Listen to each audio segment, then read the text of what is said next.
Morning, this is Jitendra sir और आप देख रहे हो मेरा यूट्यूब चैनल वन स्टेप। बच्चों आज हम शुरू करेंगे 14 चैप्टर 14 चैप्टर जिसका नाम है सांख्यिकी। सांख्यिकी इसका मतलब होता है संख्या से संबंधित या आंकड़ों से संबंधित, आंकड़ों से संबंधित।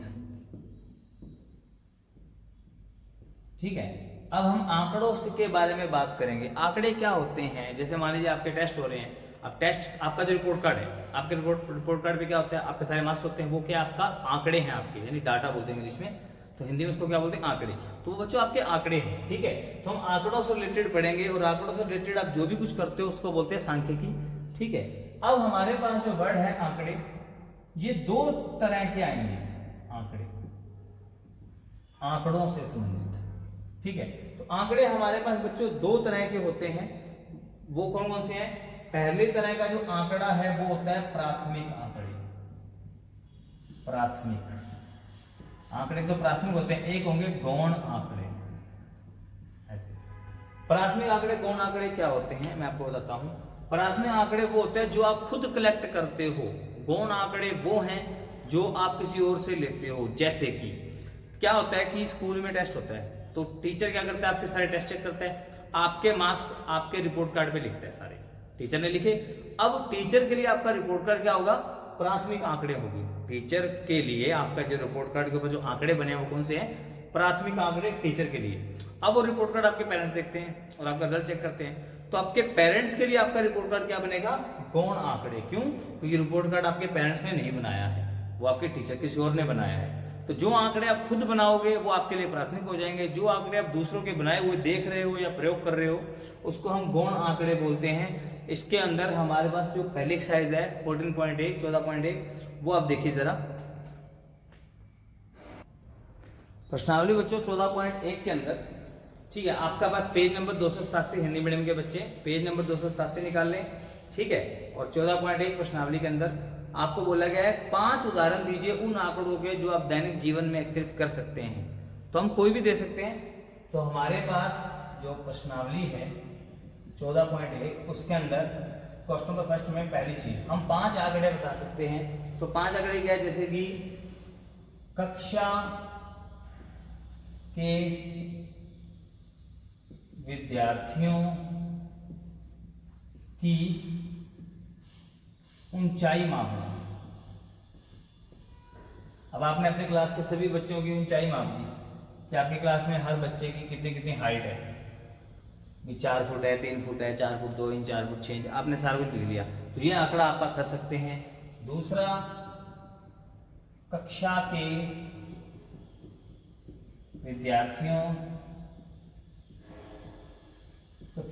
विद्यार्थियों का भार मापन या भार मापना एक ही बात है।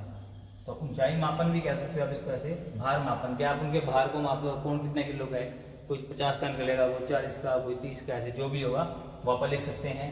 तीसरा,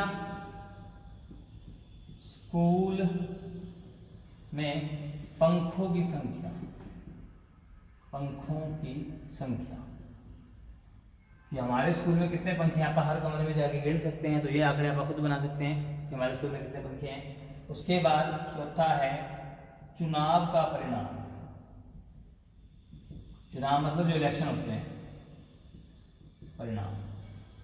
ठीक है, जो हमारे इलेक्शन होते हैं, आप कह सकते हैं कहाँ कितने वोट पड़े, सिरसा में कितने वोट पड़े, हिसार में कितने वोट पड़े। ठीक है, उसके बाद हाँ, सभी राज्यों की जनसंख्या, सभी राज्यों की जनसंख्या कि वहां पर कितने लोग हैं, जनसंख्या, सिरसा में कितने हैं, हरियाणा में कितने, ऐसे हरियाणा से कहेंगे आप राज्य अनुसार, हरियाणा राज्य, पंजाब राज्य, उत्तर प्रदेश, राजस्थान, ऐसे। तो हर राज्य में कितनी कितनी पॉपुलेशन है वो आप लिख सकते हैं।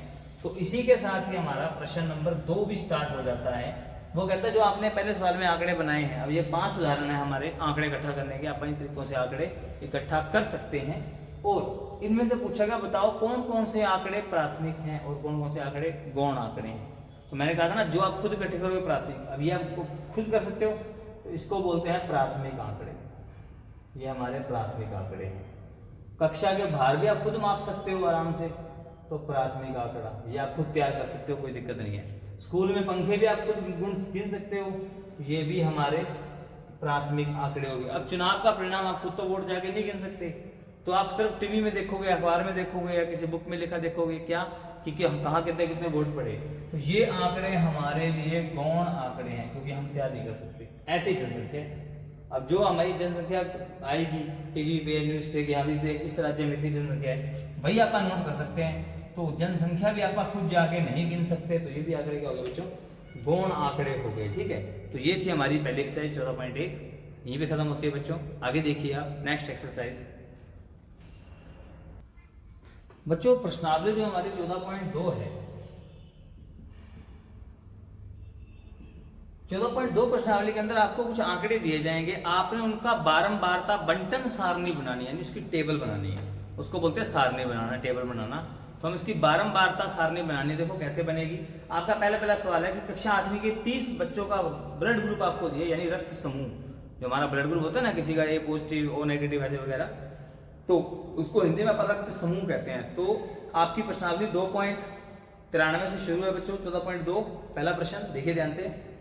तो 30 बच्चों का आपको रक्त समूह दिया गया है, आप इसकी बारंबारता बंटन सारणी बनाइए और बताइए कौन सा रक्त समूह सामान्य है, कौन सा रक्त समूह विरलतम है। इसके बारे में आपको बात बताते हैं। पहले हमें जो आंकड़े दिए हुए हैं 30 विद्यार्थियों के, तो वो मैं यहां लिख लेता हूं ऐसे, 30 विद्यार्थियों के रक्त समूह, 30 विद्यार्थियों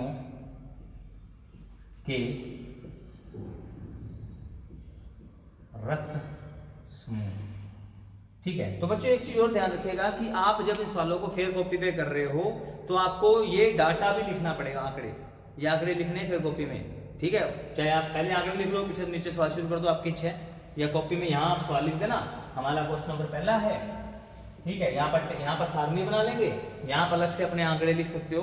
कॉपी पे आंकड़े जरूर लिखने हैं, ध्यान रखना। तो देखिए वो आंकड़े कौन कौन से मैं लिख रहा हूं इनको। तो बच्चों यहाँ देखिए, हमने 30 विद्यार्थियों के आंकड़े जो हैं वो लिखने हैं, लिख दिए हैं यहाँ पे। अब इन आंकड़ों का हमें बारंबारता सारणी बनानी है। ठीक है, तो बारंबारता बंटन सारणी देखो कैसे बनेगी। बारंबारता बंटन सारणी, ठीक है, बंटन होता है बांटना। चलिए देखिए ध्यान से, हम सबसे पहले क्या दिया, रक्त समूह। तो यहाँ हम टेबल बनाते हैं ऐसे, और यहाँ लिखते हैं रक्त समूह। चलिए हमारे पास कौन कौन से रक्त समूह है, जैसे कि ए दिख रहा है, बी दिख रहा है, ओ दिख रहा है, ए भी दिख रहा है। ये हमारे पास रक्त समूह है बच्चों, जो भी दिख रहे हैं, देखो ए बी ओ या ए बी इकट्ठा ऐसे। ठीक है, तो इस तरह से हमें रक्त समूह दिख रहे हैं बच्चों। चलिए अब हमें इनकी क्या करनी है, बारंबारता बतानी है। बारंबारता का मतलब समझो क्या है। ठीक है, तो बारंबारता का जो यहाँ पर बारंबारता मतलब है कि ये कितनी बार आ रहे हैं। देखो ए है, ए कितनी बार है ये देखो आप, 1 2 3 4 5 6 7 8 और 9। तो ए हमारा बच्चों 9 बार है, तो लिख देंगे ए कितनी बार है, 9 बार है। चलिए आगे देखते हैं। अब देखो बी कितनी बार है, बी गिनो, 1 2 3 4 5 6। बी हमारा बच्चों 6 बार है, तो लिख दो। ये ऐसा फेयर कॉपी पे तो आप ऐसा कर सकते हो, बुक में ऐसे निशान मत लगाना बच्चों, अब वरना बुक सारी खराब हो जाएगी आपकी। इसलिए कह रहा हूँ कि ये डाटा जो है करने से पहले आप अपना इसको अपने फेयर कॉपी पे डाटा लिखो, वहां पर आप कॉपी में कुछ मर्जी लिखो, इसके ऊपर कोई दिक्कत नहीं, लेकिन बुक पे निशान ना लगाए बच्चे कोई भी। चलिए उसके बाद ओ देखो कितने हैं, ओ वैसे गिन लेंगे, 1 2 3 4 5 6 7 8 9 10 11 12। ओ हमारे पास 12 है बच्चों। अब ए भी गिन लो कितने हैं, 1 2 3, बस बाकी हो गए तो 3। अब इनका जोड़ चेक कर लीजिए, तो इनको जोड़ते हैं 9 से 15 12 27 3 30। तो ये क्या है बच्चों की, ये वही संख्या है जो 30 विद्यार्थी थी। ठीक है, तो ये संख्या आपकी आनी चाहिए बराबर। ठीक है, अगर नहीं आती तो आपका सवाल गलत हो जाएगा बच्चों। चलिए इसके बाद एक टॉपिक और है इसमें छोटा सा, जिसको बोलते हैं मिलान चिन्ह। मिलान चिन्ह, मिलान चिन्ह बनाना है, जो आपने छोटी क्लास में बनाए हुए हैं। जैसे 9 होता है 1 2 3 4 कट गया 5, 1 2 3 4। 1 2 3 4 5 ऐसे कटेगा हमेशा 6, 1 2 3 4 5 6 7 8 9 10 11 12, 3 को आप ऐसे लिख सकते हो। ठीक है, तो ये था हमारा पहला प्रश्न। अब इसमें दूसरी बात जो पूछेगी वो देखिए, आपको पूछा गया कि इनमें से कौन सा रक्त समूह अधिक सामान्य है। तो सामान्य रक्त समूह हमें बताना है यहाँ पे, सामान्य रक्त समूह कि यहाँ पर सामान्य रक्त समूह कौन सा है। सामान्य मतलब कौन सा रक्त समूह सबसे ज्यादा बार आया, तो कौन आया था 12 बार O, तो यहाँ पर O आ जाएगा। अब विरलतम, विरलतम रक्त समूह, विरलतम का मतलब क्या होता है, सबसे कम बार कौन सा आया, AB, तो यहाँ आ जाएगा AB। तो ये दो हमारे आंसर इसके साथ हमें लिखने हैं। ये है हमारा क्वेश्चन नंबर 5। इसके क्वेश्चन नंबर 8। इसके जैसे दो क्वेश्चन और हैं, क्वेश्चन नंबर 6 और 7, वो देखिए बच्चों। क्वेश्चन नंबर 6 जो है वो इसी के जैसा है, 3 सिक्कों को एक साथ 30 बार उछाला गया और प्रत्येक में चित्त की संख्या बताई गई है।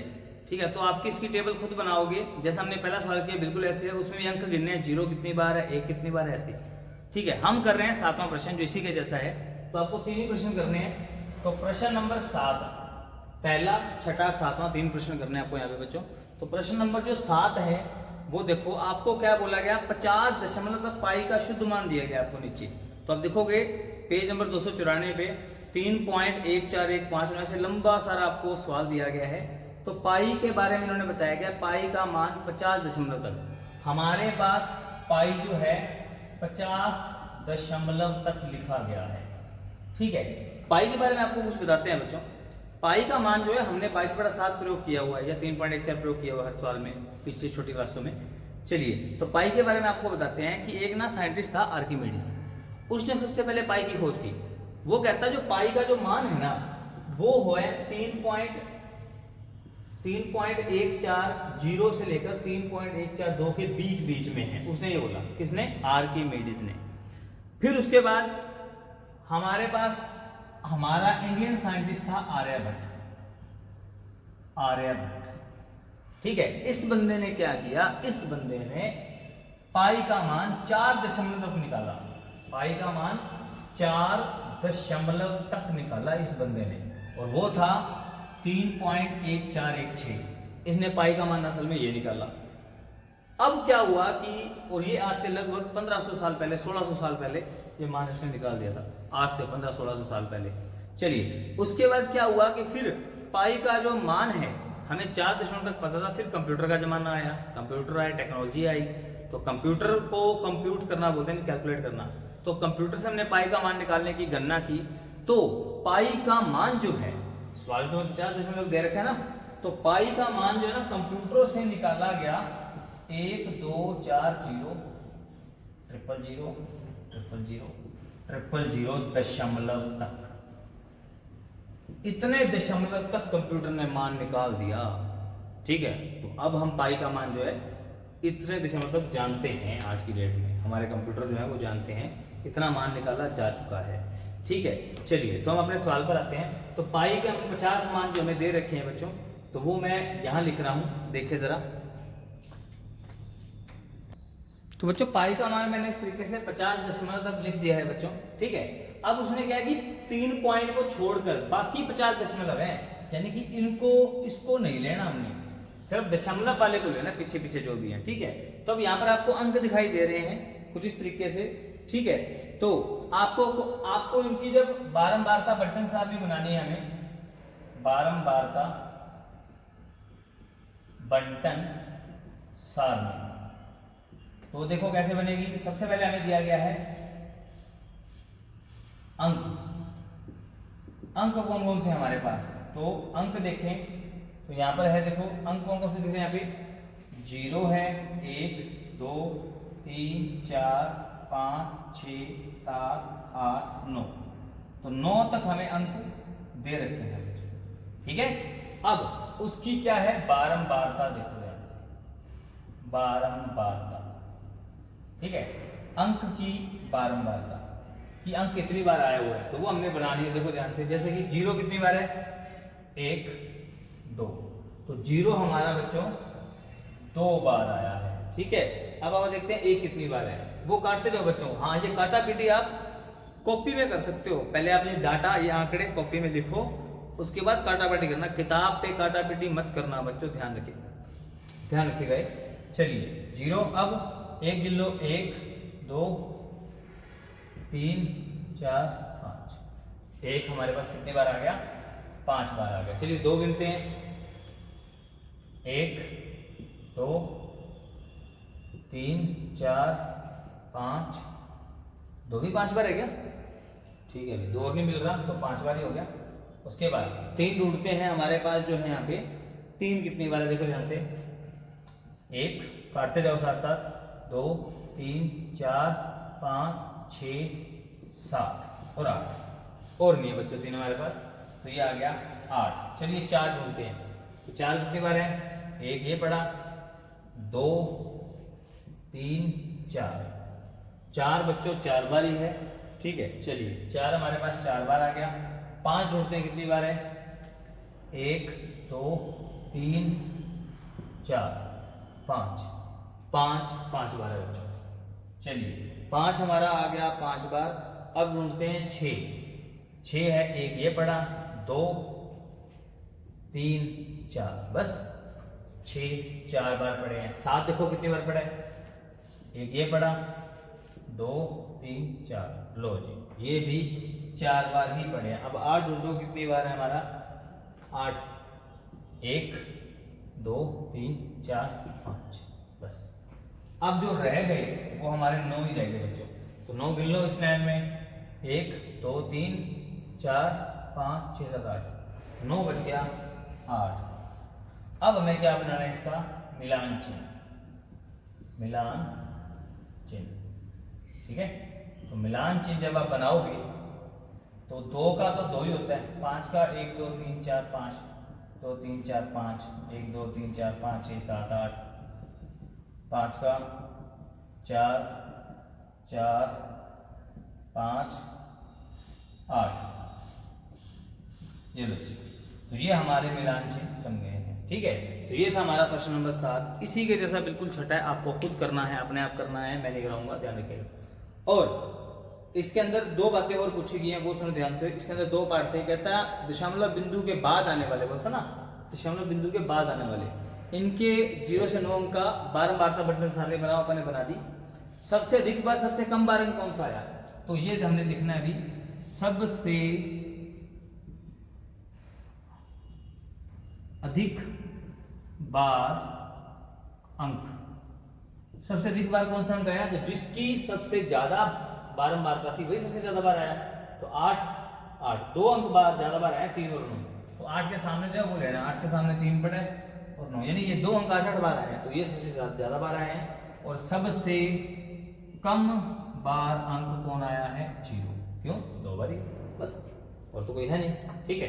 तो ये हो गया हमारा क्वेश्चन नंबर 7। तो बच्चों ये 14.2 एक्सरसाइज इतनी करेंगे, ठीक है। और इसकी बाकी एक्सरसाइज हम आगे करेंगे, ठीक है। और सॉरी, बाकी के जो समय है वो हम आगे करेंगे। एक इंपॉर्टेंट बात, इन एक्सरसाइज को करने से पहले ध्यान रखिएगा कि आपने जो है ये जो टेबल बनानी है, बुक के ऊपर कोई भी बच्चा निशान ना लगाए। टेबल जो बनाओगे उसके अंदर आप जो है ध्यान रखिएगा मिलान चिन्ह जरूर बनाने हैं इन 2 के साथ साथ। तीसरा, जो ये कटिंग वगैरह हम जो करते हैं, ये कटिंग वगैरह जो आपने है फेयर अपनी जो मैथ की बुक है उस पर नहीं करनी, फेयर कॉपी पे कर सकते हो आप, ठीक है। कटिंग वगैरह फेयर कॉपी पे कीजिए, कोई दिक्कत नहीं है, लेकिन बुक के ऊपर कटिंग ना करें किसी भी प्रकार की।